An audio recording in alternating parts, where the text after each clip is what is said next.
song and the rude melody of its music were, from the earliest periods of Christian antiquity, an important means of impressing the infant's heart with sentiments of piety and of imbuing the susceptible minds of the young with the knowledge of and the faith of the scriptures. Another thing is that the true education is to be free from worldly schools. The purpose of these early Christian parents, as of the ancient Jews, was to train up their children in the fear of God, in order that the children might be exposed as little as possible to the corrupting influence of hidden association. Their education was conducted within the healthful precincts of home. As a result, they grew up without a taste for the basing pleasures. They acquired domestic tastes. And when the time came, they took their place as consistent and earnest workers in the church. Why? Because they didn't foster in them a taste for those worldly things. There was nothing in them that could respond because of the kind of education they had received in the home. Cut away from the hidden very much so that they won't see any of those things. The beauty of this character made its impression upon an age notorious for its vice. It extorted unwilling praises from the enemies of Christianity. A celebrated heathen orator exclaimed, "What wives these Christians have!" A noble testimony, says a writer of note, to the refining power of woman and the most beautiful tribute to the gentle, persuasive influence of her piety, which all iniquity, hidden or Christian, furnishes. How about the reformers? We've gone from Abraham down to Solomon and the prophets and the kings, and then down to the early Christians, now the reformers.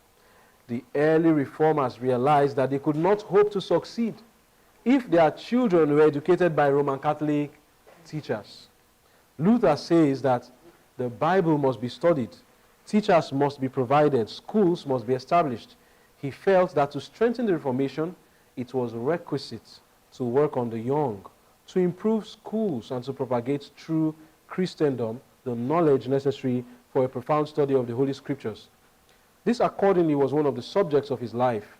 He saw it in particular at the period which we have reached, and wrote to the counselors of all the cities of Germany, calling on them to found Christian schools.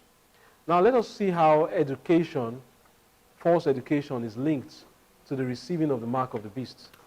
I take it for granted that we understand that the mark of the beast refers to enforced Sunday observance, to the neglect of the Sabbath, because eventually what is actually going to happen is not just that they are going to enforce the Sabbath Sunday observance, but they are going to also prohibit Sabbath observance, because we are told that when Sunday observance is enforced, what should we do?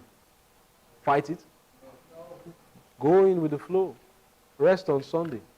But the problem is going to come when they say, oh, those who are still keeping the Sabbath, you people are the problem. And they will say, keep only Sunday, no Sabbath.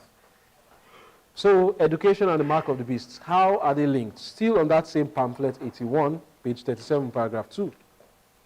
It says, the early reformers found it necessary to have their own courses of study, textbooks, teachers, methods, principles, etc. They separated themselves completely from the popular schools of the day. Do you see any Waldenses going to Roman Catholic school? Except for what? Undercover, isn't it so? After they have finished their real school, then they will go as evangelists, but acting as their what? Students in a school, just so that they can evangelize the school. That's all. Apart from that, they were not going there to learn. They have already done their own education privately. They separated themselves completely from the popular schools of the day.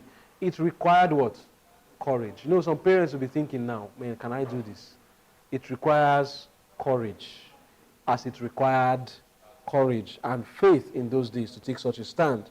And it will require even more courage and faith for those who are preparing for translation to take the stand which the testimonies are pleading for them to take. They knew that if their children should go to the schools where the popular education was given, they would receive what? The mark of the papacy or the beasts. How?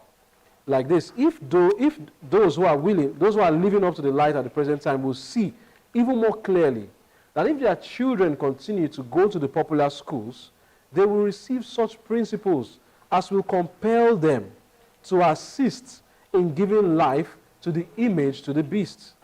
Anyone who has a knowledge of the third angel's message and who will take the trouble to examine the studies, two things, examine what? The studies and methods. We are going to look at methods very soon. The studies and methods of the popular system of education can see that what now? The books are filled with those errors which will oblige those who are receiving their education from them to take the dreadful step which will bring upon the world a religious and civil darkness greater than has ever been known before.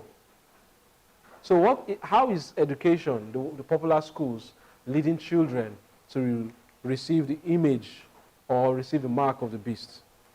In the sense that they are being educated in these things that will lead to it. Take, for example, climate change.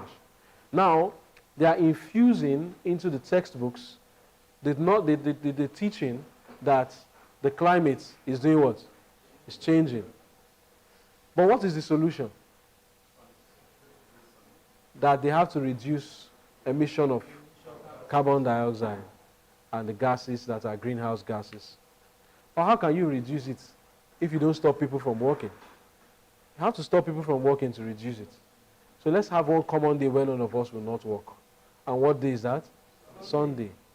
And the child who has been educated in that kind of science, they feel that we all have to work together to save the world, the planet.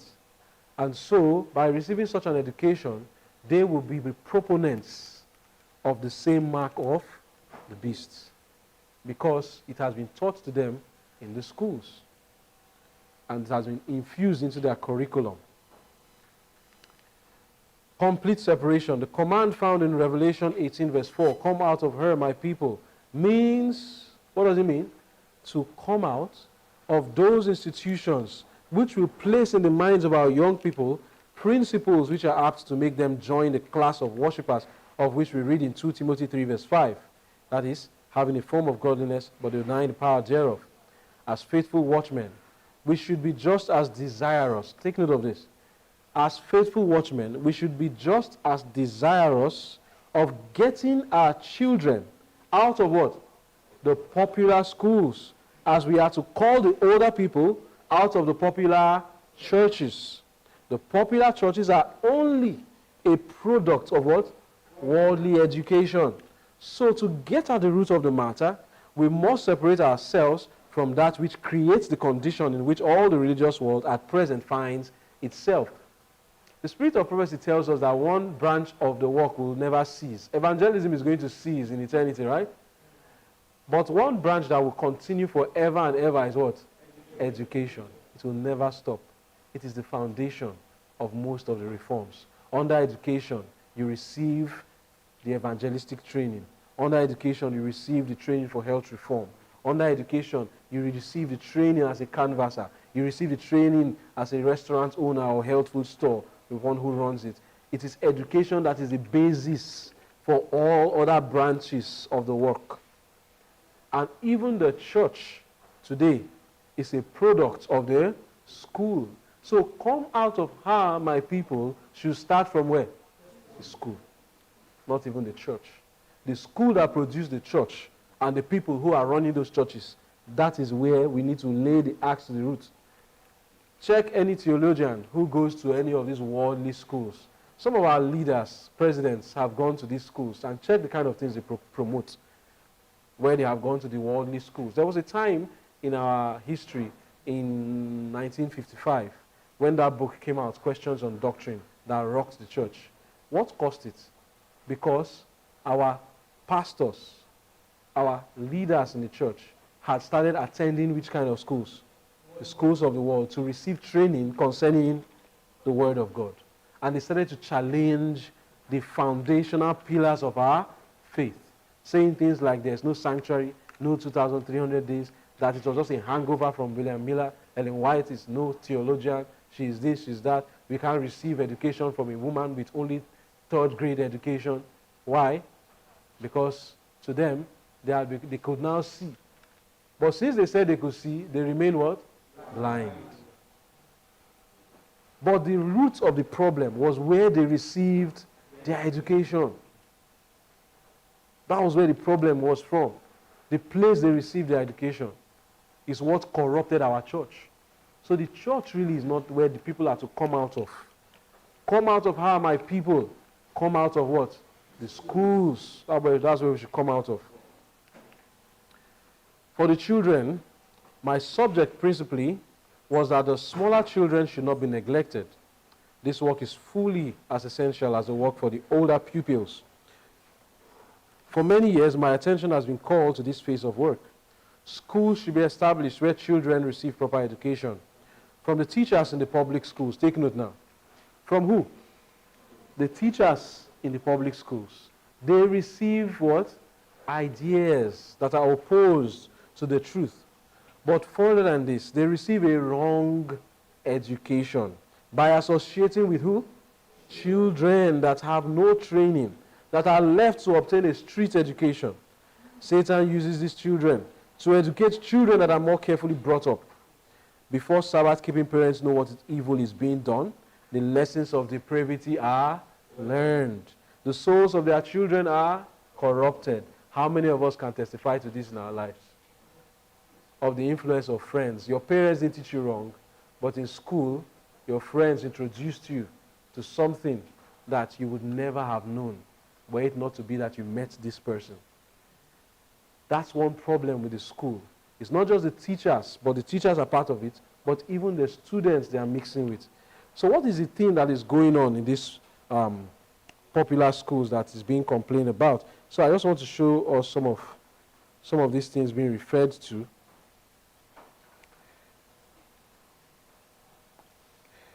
In today's schools. Now, what you are going to see is how they are teaching sex education today in schools. It's just a short clip. Pass it, Squeaks! Whoa, watch it!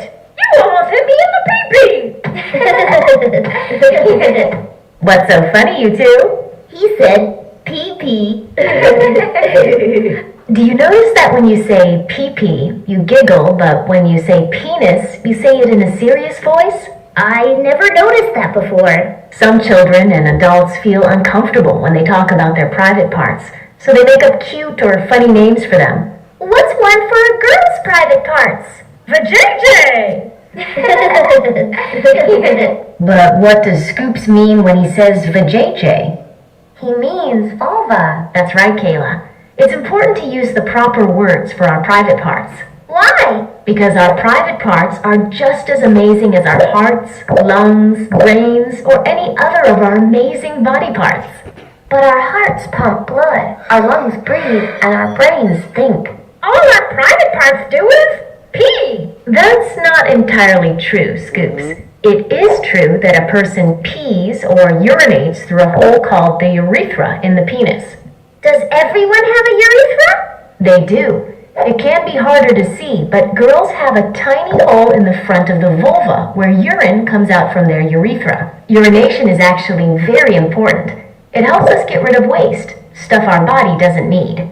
Hey, how come my penis gets big sometimes and points up in the air? That's called an erection. Sometimes I touch my penis because it feels good. Sometimes when I'm in my bath or when Mom puts me to bed, I like to touch my vulva too. You have a clitoris there, Kayla, that probably feels good to touch the same way Keith's penis feels good when he touches it. But have you ever noticed that older kids and grown-ups don't touch their private parts in public?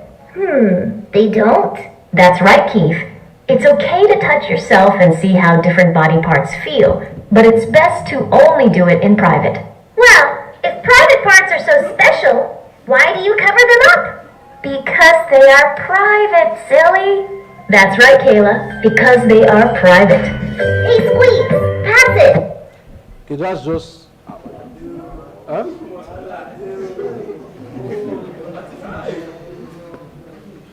Yeah, it has finished.